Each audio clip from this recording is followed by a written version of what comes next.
Everyone, welcome back to my YouTube channel. इस video में Kautilya GS का बिहार दौरा का प्रैक्टिस सेट नंबर 17 हम लोग देखने वाले हैं। तो चलिए डायरेक्ट क्वेश्चन पे आते हैं। फर्स्ट नंबर क्वेश्चन देखिएगा, क्षुद्र ग्रह किन ग्रहों के मध्य पाए जाते हैं? बिल्कुल आसान प्रश्न है। क्षुद्र ग्रह किन ग्रहों के मध्य पाए जाते हैं? तो पता होगा मंगल और बृहस्पति के बीच में ही क्षुद्र ग्रह पाए जाते हैं। इसका जो राइट आंसर हो जाएगा ऑप्शन नंबर डी, मंगल और बृहस्पति ग्रह के बीच में क्षुद्र ग्रह पाए जाते हैं, जिसे उल्का पिंड भी कहते हैं। जब पृथ्वी पर गिर जाती है तब उसे उल्का पिंड कहते हैं। नेक्स्ट है 10,000 धुआरों की घाटी स्थित है। बताइएगा 10,000 धुआरों की घाटी कहाँ स्थित है? तो है अलास्का में, जिसे कटमई प्रदेश भी कहते हैं। राइट आंसर हो जाएगा ऑप्शन नंबर ए, हवाई द्वीप। हवाई द्वीप पर अधिकार किसका है? तो यूएसए का है। इसे प्रशांत महासागर का चौराहा भी कहा जाता है। नेक्स्ट क्वेश्चन पे आइएगा, पृथ्वी के सूर्य के चारों ओर की गति कहलाती है। सूर्य के चारों ओर जो पृथ्वी चक्कर लगाती है इसे कहते हैं कौन सी गति? तो राइट आंसर हो जाएगा ऑप्शन नंबर ए, परिक्रमण गति। किसी दूसरे का चक्कर लगाना क्या कहलाता है? परिक्रमण गति कहलाता है। वही एक ही जगह पर घूमना घूर्णन गति कहलाता है। घूर्णन गति या फिर दैनिक गति या परिभ्रमण गति एक ही है। चलिए नेक्स्ट क्वेश्चन पे आते हैं। परिक्रमण गति याद रखिएगा 365 डेज 5 घंटा 48 मिनट 46 सेकंड में पृथ्वी जो है सूर्य के चारों ओर चक्कर लगाती है। आगे बढ़ते हैं, क्वेश्चन नंबर 4 पे आते हैं। किस युग को कोयला युग भी कहा जाता है? कोयला युग कहा जाता है किस काल को? कार्बोनिफेरस युग को कहा जाता है कोयला युग। कार्बोनिफेरस युग को कोयला युग भी कहा जाता है। राइट आंसर हो जाएंगे ऑप्शन नंबर ए। नेक्स्ट क्वेश्चन, संपूर्ण पृथ्वी को कितने समय कटिबंधों में बांटा गया है? बिल्कुल आराम से चलेंगे और साथ साथ आप लोग आंसर भी देते चलेंगे। पीडीएफ का टेंशन नहीं लेंगे। पीडीएफ टेलीग्राम चैनल पे हमने पहले का भी पीडीएफ अपलोड कर दिया था। 12 घंटे का हमने समय दिया था, शायद आप लोगों ने पीडीएफ अपलोड कर लिए होंगे। आगे भी मैं पीडीएफ अपलोड कर दूंगी, उसका आप लोग टेंशन ना लें। संपूर्ण पृथ्वी को कितने समय कटिबंधों में बांटा गया है? तो राइट आंसर हो जाएगा 24 कटिबंधों में। भूकंप आने से पूर्व वायुमंडल में किस गैस का मात्रा में वृद्धि हो जाती है? जब भी भूकंप आती है तो रेडॉन गैस में वृद्धि हो जाती है। राइट आंसर हो जाएगा option number B. Option number B, radon gas जो है और कब निकलती है? जब पशु जो है जुगाली करते हैं तब रेडॉन गैस जो है निकलती है। पेनगंगा एवं वेनगंगा किस नदी की सहायक नदियां हैं? पेन और वेन किसकी सहायक नदी है? आसान प्रश्न भी है, गोदावरी की। राइट आंसर हो जाएंगे ऑप्शन नंबर ए, गोदावरी नदी की, जिसे दक्षिण की गंगा, दक्षिणी गंगा कहा जाता है, या फिर वृद्ध गंगा जिसे कहते हैं, या फिर प्रायद्वीपीय गंगा कहते हैं। कृष्णा महाबलेश्वर नदी से, महाबलेश्वर से निकलती है, महाबलेश्वर श्रेणी से निकलती है। वही कावेरी जो है ब्रह्मगिरी से निकलती है, जो कि दक्षिण भारत की गंगा कहलाती है। महानदी शिहावा श्रेणी से निकलती है। नाथपा झाकरी परियोजना किस नदी पर स्थित है? बताइएगा, नाथपा झाकरी परियोजना किस नदी पर स्थित है? सतलज नदी पर है। राइट आंसर हो जाएंगे ऑप्शन नंबर ए, सतलज नदी पर भाखड़ा नागल भी है। कोल परियोजना भी सतलज नदी पर ही है। भाखड़ा जो है हिमाचल प्रदेश में है, वही नांगल जो है यह पंजाब में है। हिमालय के ऊंचाई वाले क्षेत्रों में कौन सी मृदा पाई जाती है? हिमालय के ऊंचाई वाले क्षेत्रों में कौन सी मृदा पाई जाती है? तो पर्वतीय मृदा। राइट आंसर हो जाएंगे ऑप्शन नंबर बी। इसमें असंगठित या फिर नवीन मिट्टी होता है और इसमें जीवाश्म अधिक होता है। ओस अमन बोरी किस फसल की किस्म है? ओस अमन बोरी किस फसल की किस्म है? तो राइट आंसर हो जाएगा चावल की। अबरख उत्पादन केंद्र कोडरमा किस राज्य में स्थित है? कोडरमा के तो बारे में सभी जानते होंगे, यह जो है झारखंड में है। झारखंड में जनवरी 1950 में सर्वोदय योजना का प्रतिपादन किसने किया था? सर्वोदय योजना का प्रतिपादन किसने किया था? आज क्वेश्चन का जो आंसर होना चाहिए सटीक 80+ होना चाहिए। 80+ क्वेश्चन सही होना चाहिए आप लोग का। जनवरी 1950 में सर्वोदय योजना का प्रतिपादन किसने किया था? तो राइट आंसर हो जाएगा option number B, Jayaprakash Narayan ने। राइट आंसर है option number B, Jayaprakash Narayan. 15 मार्च 1950 को भारत सरकार योजना आयोग का गठन किया गया था। 15 मार्च 1950 को भारत सरकार द्वारा योजना आयोग का गठन किया गया था। वही राष्ट्रीय विकास परिषद का गठन 6 अगस्त 1952 में किया गया था। आगे बढ़ते हैं, नेक्स्ट क्वेश्चन पे आते हैं। वही सामुदायिक विकास कार्यक्रम का भी याद रखिएगा। सामुदायिक विकास कार्यक्रम प्रारंभ कब किया गया था? तो 2 अक्टूबर 1952 को। ठीक है। वुल एंड वियर शब्दावली का संबंध किससे है? वूल एंड बियर शब्दावली का संबंध किससे है? स्टॉक मार्केट से है। राइट आंसर हो जाएगा ऑप्शन नंबर ए, तिजड़िया और मंदरिया जिसे कहते हैं। पहली बार मानव विकास रिपोर्ट का प्रकाशन HDI human development index report का प्रकाशन UNDP के द्वारा कब किया गया था? बताइएगा कब किया गया था? ऑप्शन को पहले देख लीजिए, 1995, 1990, 1985 या फिर 2020। राइट आंसर हो जाएंगे ऑप्शन नंबर बी, 1990। पहली बार मानव विकास रिपोर्ट का प्रकाशन UNDP के द्वारा 1990 में किया गया था। तीव्र सतत व ज्यादा समावेशी विकास किस पंचवर्षीय योजना का लक्ष्य था? तीव्र सतत व ज्यादा समावेशी विकास किस पंचवर्षीय योजना का लक्ष्य था? तो 12वीं पंचवर्षीय योजना, जो कि अंतिम पंचवर्षीय योजना था। इसका जो कार्यकाल रहा है 12वीं पंचवर्षीय योजना का 2012 से लेकर के 2017 तक। 2012 से लेकर के 2017। 11वीं का तो पता ही होगा, 2007 से लेकर के 2012। वही 10वीं का 2002 से लेकर 7। 9वीं पंचवर्षीय योजना 1997 से लेकर के 2002। 5वीं पंचवर्षीय योजना ऐसा परियोजना था जो कि 1 वर्ष पहले ही कह सकते हैं कि 4 वर्ष में ही समाप्त हो गया था। 5वीं पंचवर्षीय योजना 4 वर्ष का ही था। RBI का स्थापना कब हुआ था? हिंटल यंग समिति ने पहली बार सिफारिश किया था और इसका स्थापना किया गया था 1 अप्रैल 1935 को। वही इसका राष्ट्रीयकरण या फिर पुनर्गठन कब किया गया था? तो 1 जनवरी 1949 को। 66वां संविधान संशोधन एक्ट 2002 द्वारा अनुच्छेद 21 के अंतर्गत निम्नलिखित में से किसको मौलिक अधिकार का दर्जा प्रदान किया गया? बताइएगा 66वां संविधान संशोधन किसके लिए किया गया था? तो राइट आंसर हो जाएगा शिक्षा का अधिकार। राइट आंसर होना चाहिए ऑप्शन नंबर ए, 11वां मौलिक कर्तव्य को जोड़ा गया था और साथ ही साथ अनुच्छेद 21 के क को जोड़ा गया। नेक्स्ट क्वेश्चन है, राष्ट्रीय पिछड़ा वर्ग आयोग के सभी सदस्यों का कार्यकाल होता है। राष्ट्रीय पिछड़ा वर्ग आयोग के सभी सदस्यों का कार्यकाल 3 वर्ष या फिर 65 वर्ष, जो भी पहले हो। राष्ट्रीय पिछड़ा वर्ग आयोग के सभी सदस्यों का कार्यकाल 3 वर्ष या 65 वर्ष, जो भी पहले हो। वही मानवाधिकार का भी याद रखिएगा, मानवाधिकार आयोग का जो कार्यकाल है 3 वर्ष या फिर 70 वर्ष, जो भी पहले हो। ठीक है। क्वेश्चन नंबर 19, सरकारिया आयोग के अध्यक्ष कौन है? सरकारिया आयोग के अध्यक्ष रंजीत सिंह सरकारिया हैं। राइट आंसर हो जाएंगे ऑप्शन नंबर बी, सरकारिया आयोग के अध्यक्ष कौन है? रंजीत सिंह सरकारिया। ये पूछिए आयोग कब आया था? तो 2007 में। 2007 में। इसने रिपोर्ट कब दिया था? 2010 में। सरकारिया आयोग जिसका गठन 1983 में किया गया था, रिपोर्ट प्रस्तुति किया था 1987 में, प्रकाशन किया था 1988 में, वही लागू हुआ था 1990 में।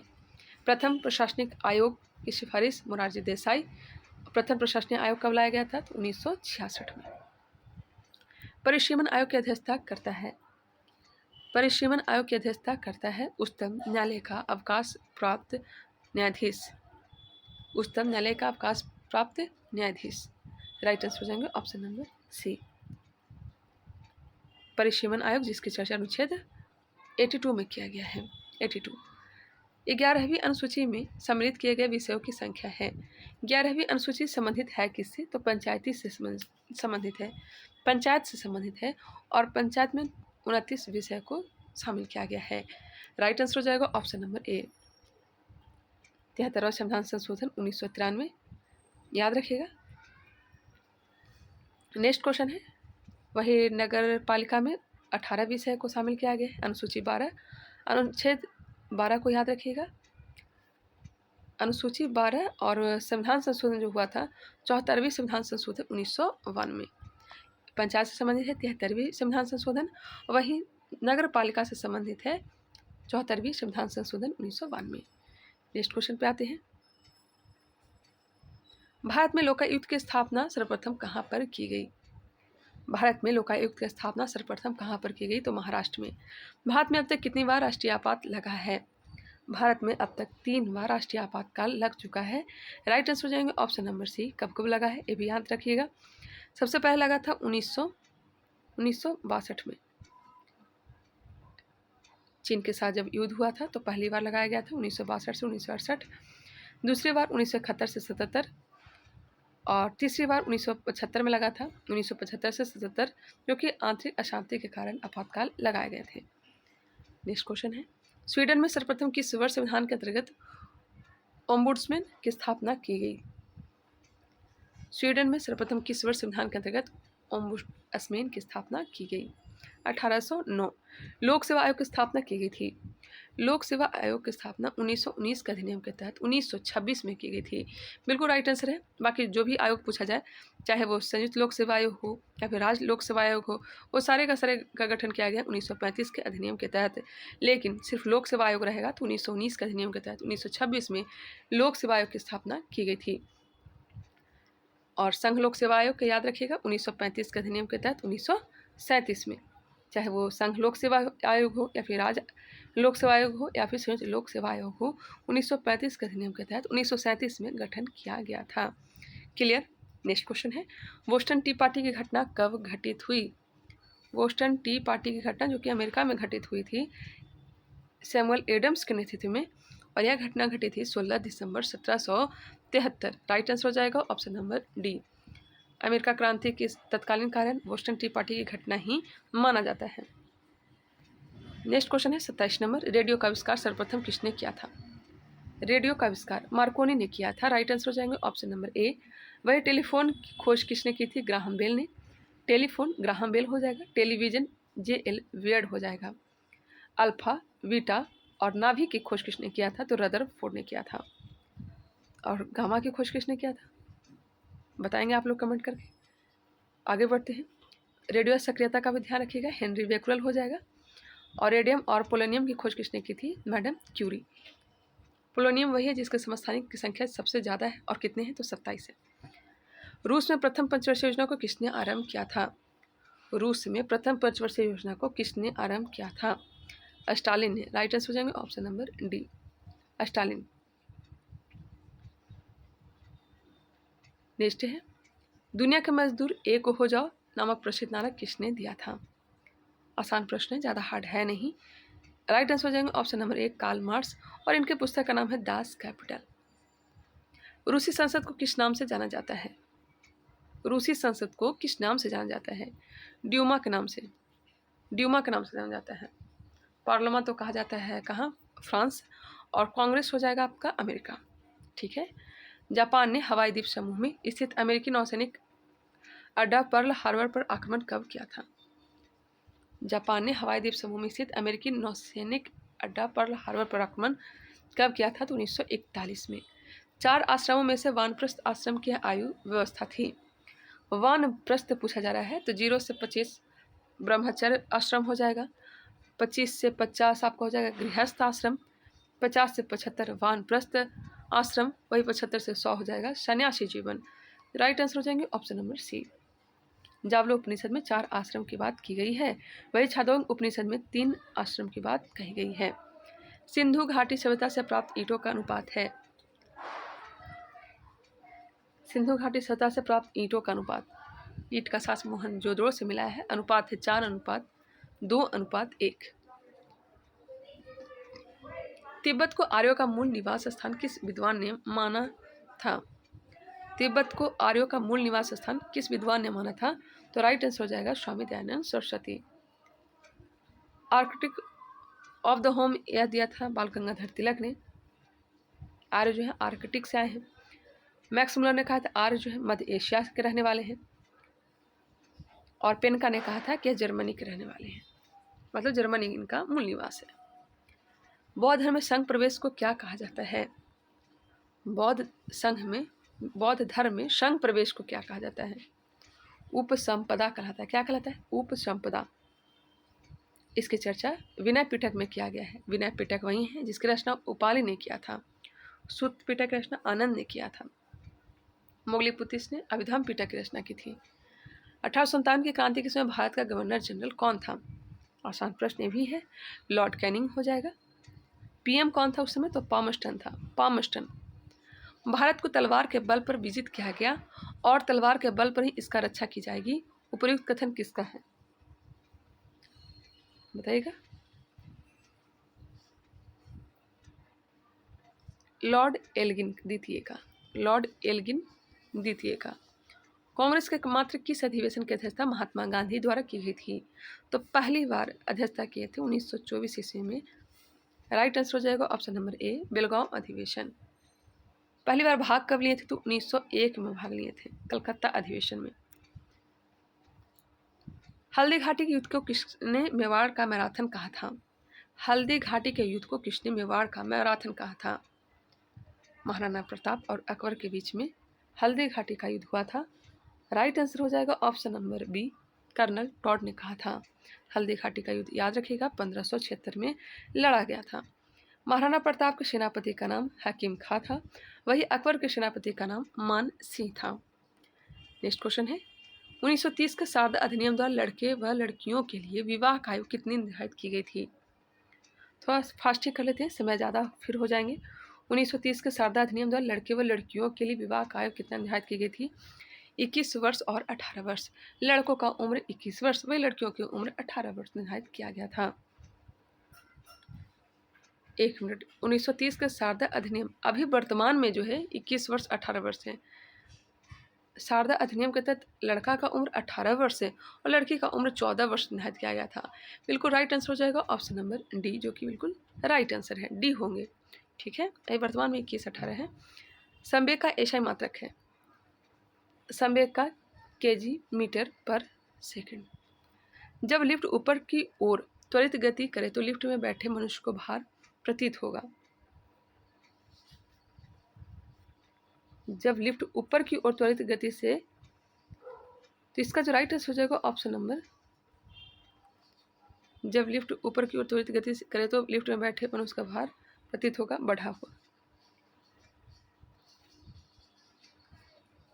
अगर नीचे के त्वरित से अगर जाता तो भार घटा हुआ। इसका जो राइट आंसर हो जाएगा ऑप्शन नंबर ए। जब रस्सी टूट जाता है तो फिर वेट 0 हो जाता है।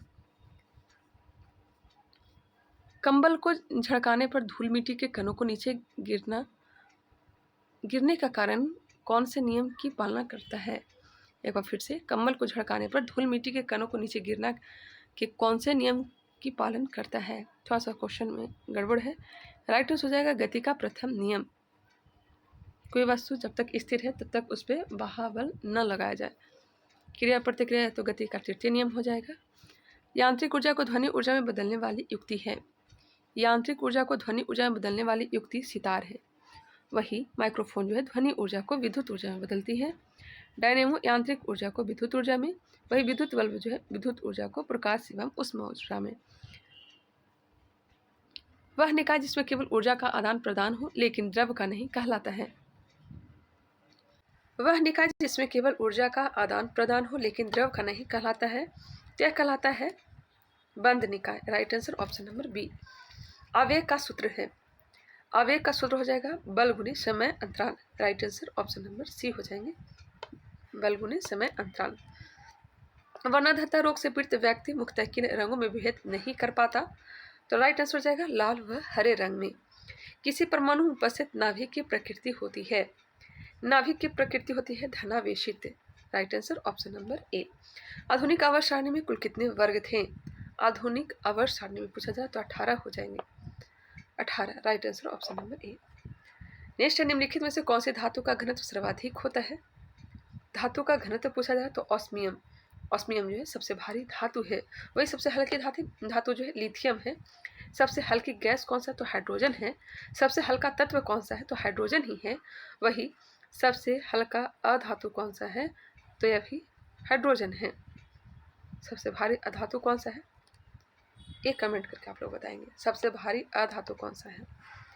रदरफोर्ड द्वारा एल्फा कणों के रूप में कौन से पदार्थ का उपयोग किया गया?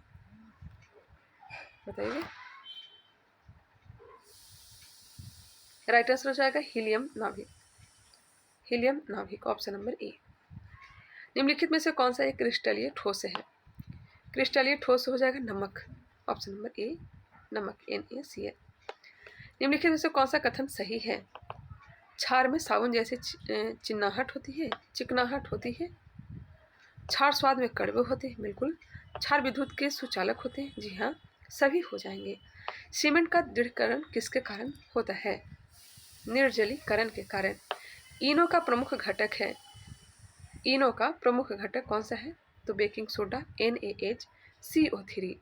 वही Na2CO3 10H2 अगर रहता है, Na2CO3 10H2 जब रहता है तो हो जाता है वाशिंग सोडा। फोटोग्राफी में उपयोग किया गया प्रकाश संवेदी यौगिक है। फोटोग्राफी में सिल्वर ब्रोमाइड हो जाएगा। सिल्वर आयोडाइड अगर रहता तो कृत्रिम वर्षा हो जाता। इलेक्ट्रॉन का त्याग करने वाले पदार्थ कहलाते हैं। इलेक्ट्रॉन का त्याग करने वाले पदार्थ जो है ऑक्सीकरण कहलाते हैं। क्या कहलाते हैं? ऑक्सीकरण कहलाते हैं। कोशिका में राइबोसोम की क्या भूमिका है? राइबोसोम प्रोटीन संश्लेषण का कार्य करता है। राइट आंसर हो जाएगा ऑप्शन नंबर ए। रक्त वाहिकाओं के अंदर खून का थक्का जमने से कौन रोकता है? हिपेरिन। रक्त वाहिकाओं के अंदर खून का थक्का जमने से कौन रोकता है?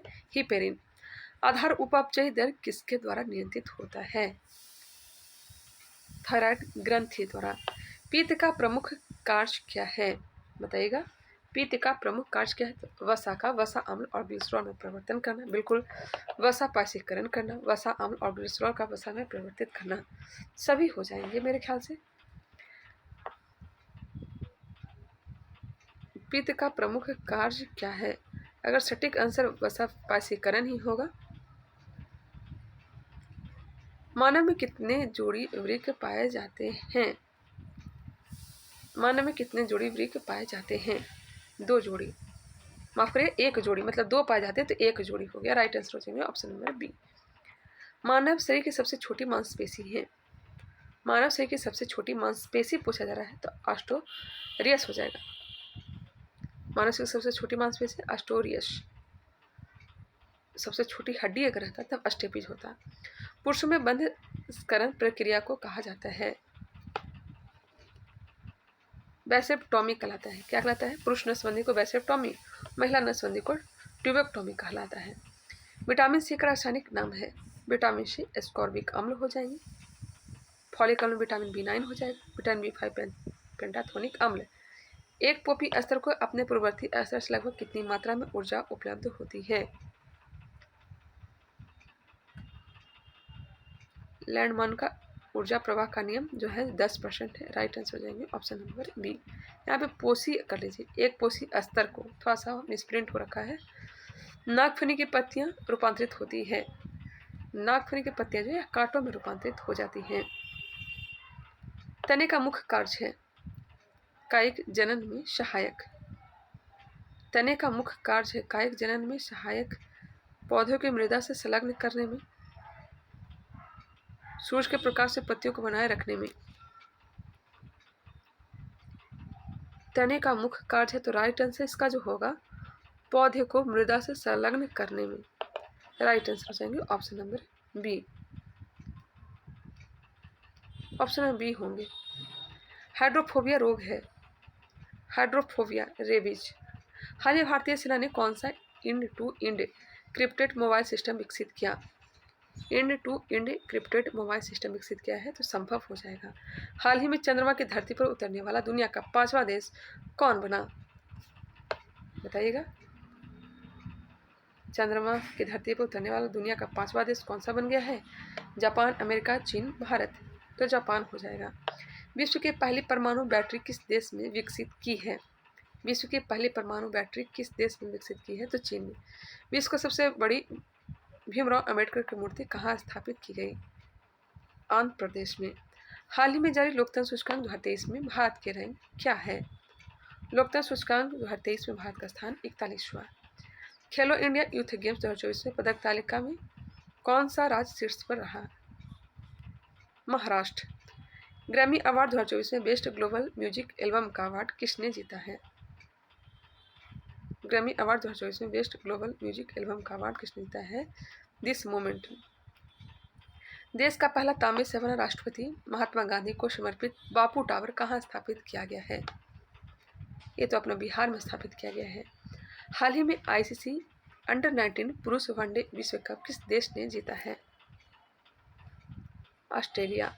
हाल ही में किस देश ने नया वर्किंग लॉ बिल पेश किया है? यह भी हो जाएगा ऑस्ट्रेलिया। राष्ट्रीय विकास परिषद की स्थापना कब हुई थी? पहले भी हमने बताया 6 अगस्त 1952 को। 15 मार्च 1950 को तो योजना आयोग की स्थापना की गई थी। 81 का राइट आंसर हो जाएगा ऑप्शन नंबर बी 72। बेक्सी मेढक से संबंधित है। बेगची मतलब टेटफोर, मेढक से। शावक किससे संबंधित है? तो राइट आंसर हो जाएगा सिंह से। सिंह के बच्चे को शावक कहा जाता है। 83 नंबर ऑप्शन में बी हो जाएंगे। रीजनिंग से क्वेश्चन दिए गए हैं, चलिए थोड़ा फास्ट निकल लेते हैं। 84 इसका राइट आंसर हो जाएंगे ऑप्शन नंबर बी 0.99। 85 का ऑप्शन हो जाएंगे डी। 86 नंबर ऑप्शन नंबर ए। 87 राइट आंसर हो जाएंगे ऑप्शन नंबर सी। परोपकार में प्रयुक्त संधि का नाम है। परोपकार में प्रयुक्त संधि का नाम क्या है? तो गुण संधि है। सावधानी शब्द में प्रयुक्त प्रत्यय है। प्रत्यय जो है पीछे लगता है, तो राइट आंसर हो जाएगा ई प्रत्यय है। समास का शाब्दिक अर्थ होता है। समास का शाब्दिक अर्थ संक्षेप हो जाएगा, संक्षेप। 91 नंबर जो किए गए उपकारों को मानता है, इसे कहते हैं कृतज्ञ। ताजमहल का अद्भुत नमूना है, यहाँ पे क्या फील होगा? ताजमहल जो है स्थापत्य कला का अद्भुत नमूना है। हाथ का मैल का अर्थ है तुच्छ वस्तु। चूज द सिनोनिम ऑफ डिवेक्टिव का क्या हो जाएगा? तो ऑप्शन नंबर डी हो जाएगा, सीक्रेट हो जाएगा। Select the antonym of vibrant, इसका राइट आंसर होगा option number A drab. Vibrant का हो जाएगा ड्रैब। 96 नंबर इसका राइट आंसर हो जाएगा option number D a health risk for two wheeler riders. 97 का ऑप्शन नंबर बी होंगे। 98 option number B. 99 option number C. और लास्ट क्वेश्चन रहा ऑप्शन नंबर बी। कितने क्वेश्चन 100 क्वेश्चन में सही हुए? कमेंट करके बताना चाहें तो बता सकते हैं, आपकी इच्छा है। बाकी चैनल को अब तक सब्सक्राइब नहीं किया तो सब्सक्राइब कर लीजिए, बेल आइकन को क्लिक कर लीजिए। और हाँ, टेलीग्राम चैनल से जुड़ जाइए, जब भी टाइम मिले तो मैं PDF उस पर शेयर करते रहती हूँ। मिलते हैं नेक्स्ट वीडियो में, तब तक के लिए धन्यवाद।